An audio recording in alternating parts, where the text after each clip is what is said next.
മോളെ, എന്റെ അച്ഛൻ പെങ്ങളെ കണ്ടിട്ട് എത്രയായി? നീ വന്നോന്നറിഞ്ഞു. ഒന്ന് കാണാൻ വേണ്ടി വന്നതാ എന്റെ കുട്ടിയെ. കയറി വരട്ടെ ഞാനങ്ങോട്ട്. ഇങ്ങോട്ട് കയറി വരണ്ടവളല്ലായിരുന്നോ നീ? ആട്ടെ, അറിഞ്ഞോ മോൾ ഇവിടുത്തെ വിശേഷം? എന്താണ്ടായ? ആര് പറഞ്ഞു നിന്നോട് തെണ്ടി തിരിഞ്ഞിറക്കാൻ? പോകത്ത് അച്ഛാ, അകത്ത് കയറി പോവാൻ.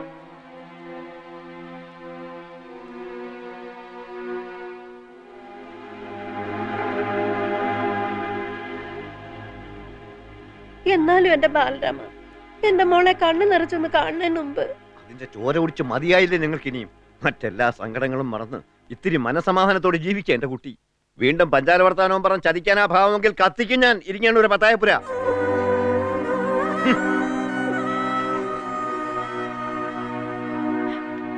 എന്റെ രുക്മാവതി ഏട്ടത്തെയും തിരഞ്ഞ് ഞാൻ തൊടി മുഴുവൻ കറങ്ങി. എന്തെടുക്കുക മിസ്സസ് നാരായണ പിഷാരോടി ഇവിടെ? ഞാൻ പശുവിനിത്തിരി കരയണുണ്ടോ എന്റെ അമ്മ? കരയേ? നിനക്ക് തോന്നണതാ. അല്ല, കലങ്ങിയിട്ടുണ്ട് അമ്മയുടെ കണ്ണ്. എന്താ എന്താ പറ്റിയ? സത്യം പറ. അതേ, അത് കരട് പോയതാ. നിക്ക് നിക്ക് നിക്ക് നിക്ക്.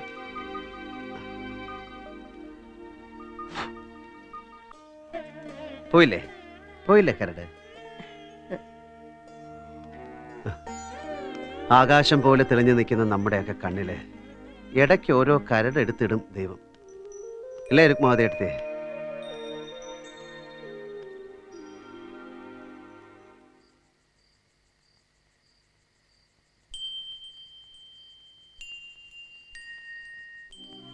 എല്ലാം അവസാനിച്ചു എന്ന് കരുതി ഇരിക്കുമ്പോഴാ കുഴിമാടത്തിന്ന് ആ കാലിന് എണീറ്റ് വന്നു. നീരറിഞ്ഞ എന്താ സംഭവിക്കുക? എത്ര ദിവസം എന്ന് വെച്ചിട്ടാ ഒളിച്ചു വെക്കുക? ഇന്നല്ലെങ്കിൽ നാളെ അവര് തമ്മിൽ കാണും.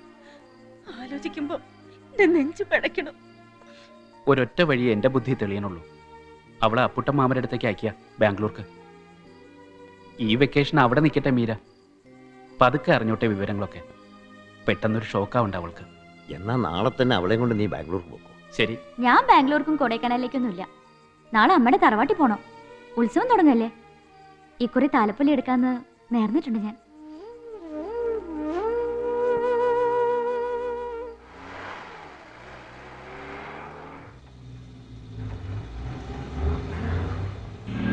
ഈ കഞ്ചാവടി ഇനിയെങ്കിലും നിർത്തിക്കൂടെ ഭരത?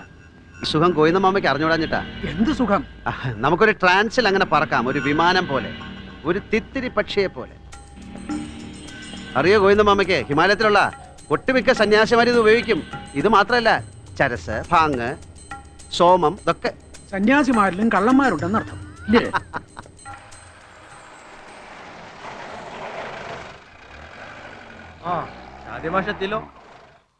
പ്രസംഗം സിമ്പോസിയും മാത്രം അച്ഛാ. ഒരു ഈച്ച പോലും 4 കാശ് തരില്ല. കലാപരിപാടികൾ എന്തെങ്കിലും ഉണ്ടായേ പറ്റൂ. എന്താ സംഗതി ഒന്ന് ഉഷാറായിക്കോട്ടെ. നമുക്ക് യേശുദാസിന്റെ ഗാനമേള അങ്ങോട്ട് വെച്ചാലോ? നീ അങ്ങോട്ട് ചെല്ലേണ്ട താമസമുള്ളൂ. തമ്പുരെടുത്ത് നിന്റെ പുറകെ വരും യേശുദാസ്. എന്നാ കലാഭവൻ നാളെ കൊണ്ടുവന്നൊരു മിമിക്രി ആവാം. വല്ല കഥകളിയോ കഥാപ്രസംഗമോ ആവും നല്ലത്. അതൊക്കെ ഒരു പഴഞ്ചൻ ഏർപ്പാടല്ലേ ജോത്സ്യരെ? എന്നാ പിന്നെ നമുക്ക് PT ഉഷ ഇങ്ങോട്ട് കൊണ്ടുവന്ന് ഈ പാടത്ത് അങ്ങോട്ടും ഇങ്ങോട്ടും ഓടിക്കാം. ഒരു വെടിക്കെട്ടാ നല്ലത്. വെടിക്കെട്ടോ? ഇതെന്താ വാനശാലയിൽ പൂരാ? വെടിക്കെട്ട് എന്നൊരു ഐശ്വര്യല്ലേ ഭഗവാൻ? വെടിക്കെട്ട് ഏതായാലും വേണ്ട. വെടിക്കെട്ട് മതി, ഒരു ഗംഭീര വെടിക്കെട്ട്. ഞെട്ടണം നമ്മുടെ നാട്ടുകാർ. ഷാരടി മാഷേ, വെടിക്കെട്ട് വേണ്ടെന്ന് പറഞ്ഞില്ലേ ഞാൻ? അത് തീരുമാനിക്കാൻ നീ ആരാ? ഞാൻ ഇതിന്റെ ട്രഷററാ. ട്രഷറല്ലേ? പ്രോഗ്രാം കമ്മിറ്റി ചെയർമാനൊന്നും അല്ലല്ലോ. വെടിക്കെട്ട് മതി, വെടിക്കെട്ട് മതി. ഇയാളുടെ അച്ഛനെന്താ പണ്ട് വലിയ വെടിക്കെട്ടുകാരനായിരുന്നു. വെടിക്കെട്ട് മതി, വെടിക്കെട്ട് മതി എന്ന് പറഞ്ഞിങ്ങനെ ചാടി പിടിക്കാൻ.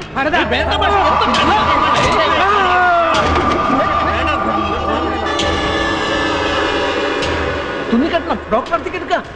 കറണ്ട് പോയല്ലോ.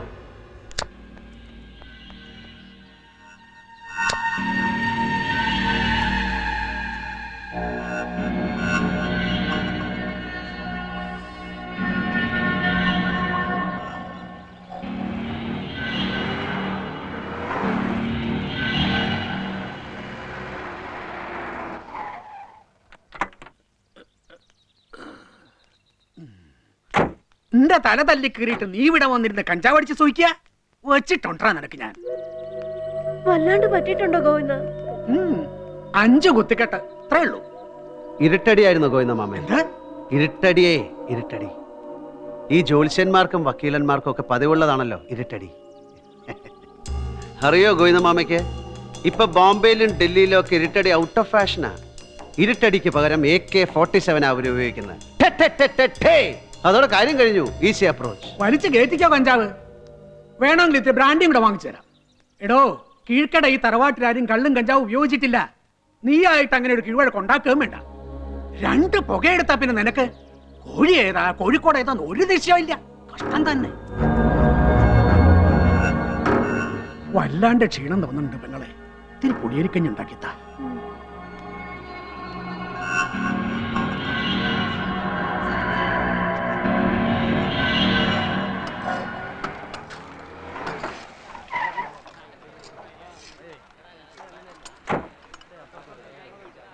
അസ്സലാമലൈക്കും. അമ്പലത്തിൽ പോയി പറഞ്ഞ വഴി ആ രാവുണ്ണിയാരാ പറഞ്ഞ ഇവിടെ പണി നടക്കണ കാര്യം. ദുബായിന്ന് വരില്ല നിങ്ങളുടെ അനിയൻകുട്ടി വിശ്വനാഥൻ. അപ്പോഴേക്ക് ഇതിന്റെ പണിയൊക്കെ തീർത്ത് താക്കോല് കൈ കൊടുക്കണ്ടേ? ഇതിനൊക്കെ എങ്ങനെയാ ഗഫൂറെ ഞാൻ നിന്നോട് നന്ദി പറയാം. അല്ലോ, നന്ദി പടച്ചോനോട് പറയും ശാരദി മാഷേ. ഇവിടെ കിടന്ന് നശിക്കുകയായിരുന്നു എൻ്റെ കുട്ടി. പടച്ചോന്റെ അനുഗ്രഹവും ഗഫൂറിന്റെ കാരുണ്യവും കൂടി ഉണ്ടായപ്പോൾ അവൻ രക്ഷപ്പെട്ടു. അല്ല ശാരദി മാഷേ, നിങ്ങളുടെ നല്ല മനസ്സാ എല്ലാറ്റിനും കാരണം. അപ്പൊ ഞാൻ ഇറങ്ങട്ടെ, ഇത്തിരി തിരക്കുണ്ട്. നാളെ തരം കഴിഞ്ഞ് ഇതിലേ വരാം. അങ്ങനെ ആയിക്കോട്ടെ. ഗഫൂറെ, വീടിന്റെ പാല് കാച്ച് കഴിയട്ടെ. അവന് നമുക്കൊരു പൂച്ചക്കുട്ടിയെ കൂടെ പിടിച്ചുകൊണ്ട് കൊടുക്കണം. നല്ലൊരു ശാരസ്യകാരി കുട്ടിയെ. മാഷ് പറഞ്ഞാൽ നല്ല കിളി പോലത്തെ പെണ്ണിനെ കൊത്തിക്കൊണ്ട് കൊടുക്കൂലേ അവന് ഞാൻ.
എവിടെയാ പഴിച്ചത്?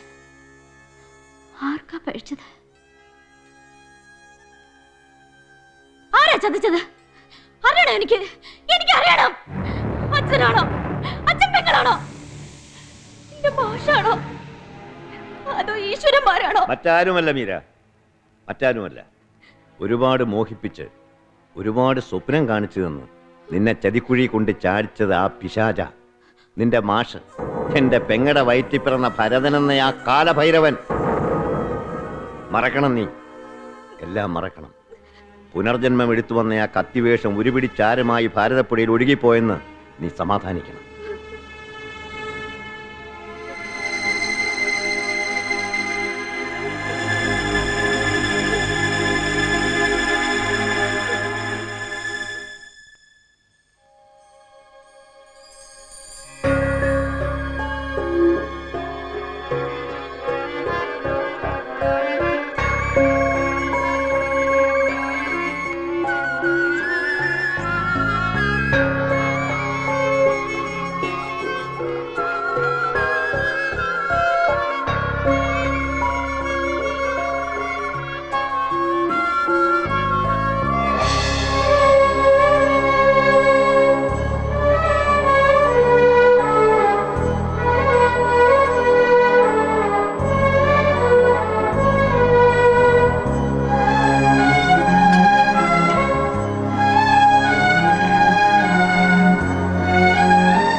ഒന്നിറങ്ങി വാ, കാര്യമായിട്ട് ഇത്തിരി സംസാരിക്കാനുണ്ട് എനിക്ക്.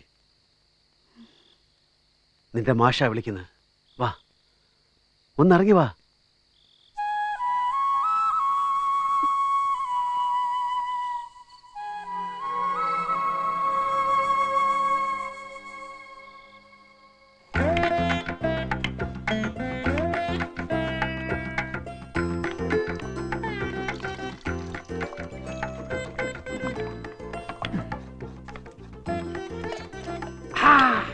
യോഗ്യൻ, തറവാട്, ഇവനാണ് അച്ഛ. സ്വയം പുകഴ്ത്തല്ല ഗോവിന്ദാമേ, ഭരണി പൊട്ടിപ്പോ. എടോ, ഗോവിന്ദപ്പിഷാരടിയുടെ അച്ചാർ എന്ന് പറഞ്ഞാ എന്താ നീ ഉദ്ദേശിക്കണത്? ഒരു കടുവാങ്ങാ മതി, ഏത് ഭീമസേനും 4 പറ അരിയുടെ ചോറുണ്ണും. നോക്കിക്കോ നീ നാളെ ആമക്കുട്ടിയെ കാണാൻ വരുന്ന ചെക്കനും അവന്റെ ബന്ധുക്കളും നാളെ ബോധം കെട്ട് വീഴും ഈ അച്ചാർ കഴിച്ചു. അപസ്മാരത്തിന്റെ നെയ്യത്തിരി കരുതേണ്ടി വരുമോ ഗോവിന്ദമാമേ? ബോധം കെട്ട് വീണവരെ എഴുന്നേൽപ്പിക്കാൻ. എടി എടി, പരിഹസിക്കണ്ട നീയെ. നാളെ സദ്യ കഴിയുമ്പോ വിവരം മനസ്സിലാവും നിനക്ക്. ഏട്ടനെന്താ കുട്ടിയത്തെ കുറയ്ക്കണ പോലെ മിണ്ടാണ്ടിരിക്കണേ? ഒന്ന് ഉഷാറാവടോ ഭരത. നമ്മുടെ കുട്ടി നാളത്തരം കഴിഞ്ഞാൽ ഈ പടി ഇറങ്ങി പോവാൻ പോവല്ലേ. ഒന്ന് ഇളകി മറിയടോ താൻ.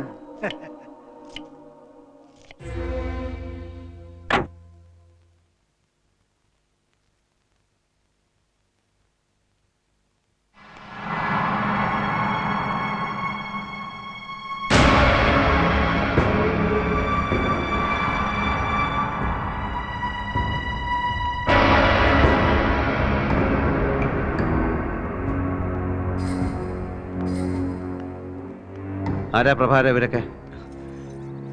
ഭാമയെ കാണാൻ വന്നവരാ. ഇതാ ചെറുക്കൻ, ഇത് അച്ഛൻ ശങ്കരൻകുട്ടി മാഷ്, ഇത് അമ്മാമ, ഇത് ചെറിയച്ഛൻ. എന്റെ പെങ്ങളെ കല്യാണം കഴിക്കാനോ അതോ കലാമണ്ഡലത്തിൽ ചേർക്കാനോ നിങ്ങളൊക്കെ വന്നേക്കണേ?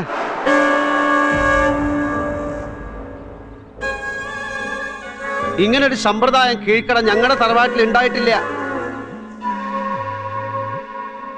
കുട്ടിയെ കാണാ, വേണച്ച വല്ല സംസാരിക്കുക, ഇഷ്ടപ്പെട്ട കല്യാണം കഴിച്ചോണ്ട് പോവാ. ഇതാ ഇവിടുത്തെ പതിവ്. ഞങ്ങളുടെ തറവാട്ടിൽ ഈ വക സമ്പ്രദായങ്ങളൊക്കെ ഉണ്ടെന്ന് വെച്ചോളൂ ഷാരടി മാഷേ. അത് നിങ്ങളുടെ തറവാട്ടില്, ഇതെന്റെ തറവാട്. ഇതെന്താ ഗോവിന്ദ പിഷാരടി, ഇത്തിരി സംഗീതം പഠിച്ച കുട്ടിയാന്ന് കേട്ടപ്പോ ഒരു പാട്ട് കേട്ടാ കൊള്ളാൻ തോന്നി എന്റെ മകന്. ഇത്രയല്ലേ സംഭവിച്ചുള്ളൂ. ആരാ നിങ്ങളുടെ മകൻ? മുത്തുസ്വാമി ദീക്ഷിതരോ അതോ ത്യാഗരാജ സ്വാമികളോ? വലിയ പണ്ഡിതരാജപ്പട്ടം വാങ്ങിയ ആളല്ലേ ഭരത പിഷാരോടി. തസ്മത് ഗായന്തം സ്ത്രീയഹ കാമയന്തി എന്ന് പറഞ്ഞത് കേട്ടിട്ടില്ലേ കാളിദാസൻ? കാളിദാസൻ അങ്ങനെ മറ്റു പലതും പറഞ്ഞിട്ടുണ്ട്. ശ്രീപാർവതിയുടെ കുന്നോളം പോകുന്ന മുലകളെ പറ്റിയും കുടം കമത്തി വെച്ച പോലുള്ള നിതമ്പത്തെ പറ്റിയും പാടി പരീക്ഷ സ്ഥിതിക്ക് ഇനി അതുകൂടെ പരിശോധിക്കണം തോന്നുന്നു നിങ്ങളുടെ മകനെ? പരമേശ്വര, ഈ അധമന്റെ വീട്ടിൽ നമുക്കൊരു ബന്ധം വേണ്ട. അറിഞ്ഞില്ല ഗോവിന്ദ പിഷാരടി, ഈ നീജന്റെ വീടാണിതെന്ന്.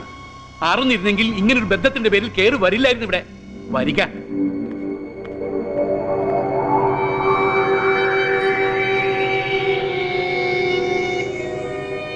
ഭരത, കഞ്ചാവ് വലിച്ചു കയറ്റി നീ കാണിച്ച തോന്യാസം കൊണ്ട് ഇല്ലാണ്ടായി പോയത് ഈ പാവം പെൺകുട്ടിയുടെ ജീവിത.